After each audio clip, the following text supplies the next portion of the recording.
he just won't listen to me. That is something that I hear all the time from parents wanting to, help support their athlete. But, between the ages of really, 10 to 18, 19, like it's pretty normal. It's pretty normal for the kid. And it's hard, but that communication, and I'm going to get into a little bit more of like the parents who have that great relationship. Well, I take that back. Not great relationship, because your relationship is probably great, but they have that extra tier when it comes to talking about sports to their athlete. And it's a fine line. And we're going to get into some ways to work that within your family, within your relationship with your athlete. And so, it's not necessarily he's a bad listener, he's a poor communicator. It's more so the environment, right? And we have to think about, like, for number one specifically, is like, pick the spots. Okay. We know that emotions when they're running high is not a good time to talk, right? So think of it between you and another adult. Is like, when you're going to have confrontation and you're going to be emotional and raise voices, like, nothing good ever comes from it, right? And so let's take that approach to our own kid and say, all right, let's pick a good spot, whether that's going to be, hey, let's go on a walk. Let's sit down. Hey, little Johnny, come sit down. Let's talk about this, right? But then there's little subcategories and topics that we need to think about. It's like, hey, we want to talk about the next 6 to 12 months. We want to talk about, where you're headed, what you want to put into this thing.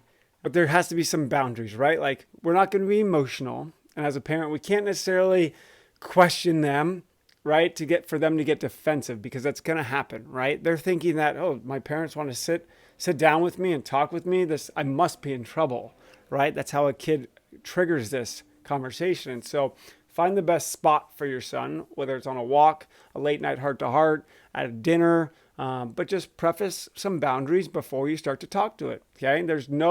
There can't be any emotions within it. Of course, emotions of like somebody tearing up or opening up, totally normal. But in terms of defensive and raising voices and telling them, no, this is just a conversation, right? And within that is like, be open from your end of it. Listen well, but also open up well, because for trust to continue to go, and of course they trust you, they're your kids, but we want to be able to let them hear us say, I've struggled too.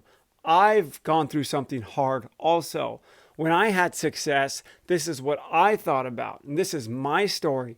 And when they start to hear it, they might not like acknowledge, say, great job, I'm proud of you, mom or dad, but they'll remember it, right? Think back to maybe when you were a young athlete and some adult shared a story with you, like it's probably hung on and had an impact on your life. So think of that as well. So share your insights from your perspective so that they can relate and understand that it's normal to go through phases, right? And this gets into the long game, right? Play the long game. That's the motto, is what are we preparing them for, right? Are we preparing them for just their freshman team here, or getting drafted, or making the travel ball team, the better team? Like, what are we trying to prepare them for? Because today is going to help them tomorrow.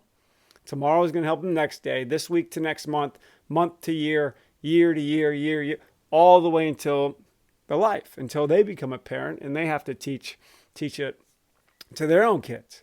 So that's my perspective, right? I'm trying to grow and prepare my young kids to be successful in life, and I have to prepare them, right? And so we need to think about that. It's like, what's going on today? What's going on within the next 6 to 12 months, to where it's like, we need to make sure we have some clarity on the situation and that we can prepare them for the long game. And I heard this point from a sports psychologist that just clicked with me, right? There's a story, I've heard it from somebody else, and it's just clicked over and over. And I can't recall this person's name, and I would love to give credit, but she said, as a parent, mirror the effort level that your athlete puts into it. If they want to hit at 10 p.m. every night, be there for them. If they don't want to play, they don't have to play. As a parent, if you are putting in more than your child, there's probably going to be some burnout. There's probably going to be some animosity within the relationship. Why are they telling me I got to go work more? Why? I don't want to do it. Of course, there's accountability that comes in as the higher you get within the levels, but hey, Remember, we don't want the relationship to burn out. We want the relationship to work together. Okay. And that's another point is we are a team. Okay. You and your kid are a team. I see it too much. It's like my kid won't listen to me. He says everything. He just won't even listen, right? He doesn't even look at us. He stays up in his room. Well, hey, you're on this journey together. It is their journey, but we have to support them, mirror their effort, and we have to be there for them, but they need to understand that we're on their team. They won't necessarily open up to you. Get somebody that they can open up to. Is that an older sibling? Is that another player? Is that somebody like myself to where they've been there and done that before? Just a mentor of some sort, a coach, an uncle, a baseball, hitting, whatever it is, they need to be able to open up to somebody. Otherwise, the thoughts just stir around in their brain too much. We get too internal. We don't leave our room as much. We're not as happy.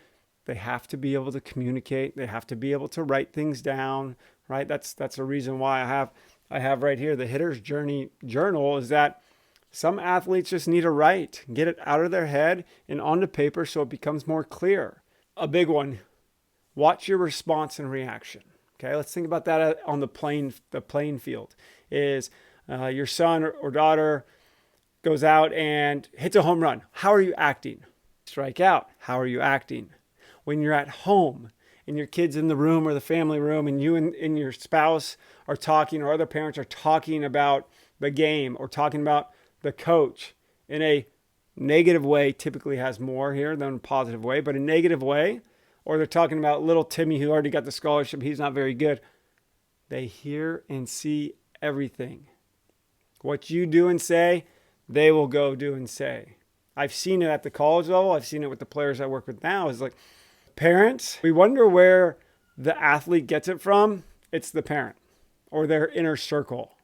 Is because what the parent typically says at home, oh, umpires suck. They don't know anything. If it was a strike, it would have been a strike in the other league, or that could have been a hit otherwise if the scorekeeper gave you a hit, or your coach he's not being fair, he's mean, he doesn't know anything. What's your kid going to say at school in the lunch line? Oh, don't worry about that. Umpires, that'll be hits. That's not training the long game. That's making excuses.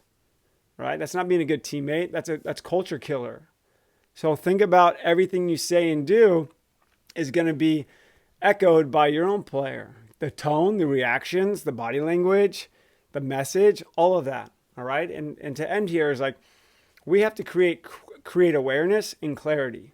I don't care what the age is, there has to be some type of reflection, right? And so pick the right moments to communicate, remove the emotion, play the long game of life. Today impacts tomorrow, month to month, year to year. This is all investment into the long game to prepare them for life. You have to mirror their effort. You have to open up first. You have to control your emotions. And the communication is the biggest piece of it. And it starts at home. Scribe, I'm getting more into these messages. I'm calling it the Parents Porch playlist. I have the Athletes Porch. I have the Parents Porch. It's a little separation between the two. I'm growing this. Let's keep growing together. Subscribe. I'll stay consistent with these. We'll talk soon. Follow along on my podcast, Success Leaves Clues with John Karcich. Subscribe here on YouTube and follow me on Instagram, TikTok. You can see that in the description below. We'll talk to you guys next time.